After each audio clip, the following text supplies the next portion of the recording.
जनता का हाल बेहाल है कि आखिर क्यों प्याज की कीमतें लगातार बढ़ती जा रही हैं। इसकी वजह क्या है, आप भी देखिए। आखिर कब तक रुलाएगा प्याज? प्याज कब तक निकालेगा आंसू?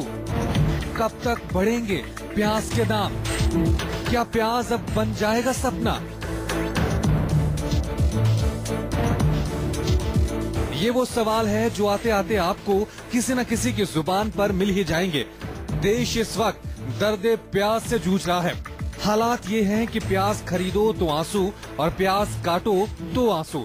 लेकिन इस बीच सबसे बड़ा सवाल ये कि आखिर क्यों बेतहाशा बढ़ रहे हैं प्याज के दाम?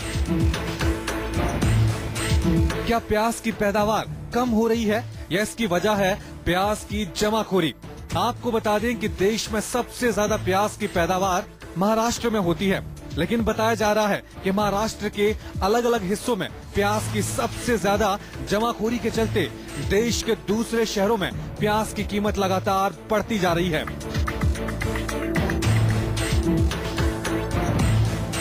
दूसरे राज्यों में भी जमाखोर गोदामों में प्याज का भारी भरकम स्टोरेज करके बैठे हैं, जिसकी वजह से प्याज के दाम दिन दूने रात चौगुने बढ़ते जा रहे हैं।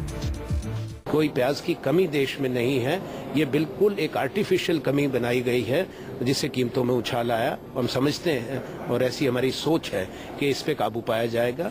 हालांकि दिल्ली की मुख्यमंत्री शीला दीक्षित प्याज की बढ़ती कीमत के लिए कुछ और ही राय रखती हैं। जिस तरह से उन्होंने बारिश के बाद बेहाल होती दिल्ली को भगवान भरोसे छोड़ दिया था, उसी तरह प्याज के बढ़ते दामों को भी इंद्र देवता की मेहरबानी बता दिया। नहीं, नॉट नेसेसरी, क्योंकि वहाँ पर ये पता किया गया कि बारिशों की वजह से, अनप्रेसिडेंटेड रेन्स की वजह से प्याज के यातायात को भी फर्क पड़ा है और उसके प्रोडक्शन में भी फर्क पड़ा। Now these are natural forces, that's all I can say. फिलहाल सरकार ने दावे कर दिए, राज्यों को नसीहत दे दी, लेकिन ये कहानी अब पुरानी हो चुकी है। लाख कोशिशों के बावजूद केंद्र सरकार और राज्य सरकार जमाखोरी पर नकेल कसने में नाकाम ही रही है।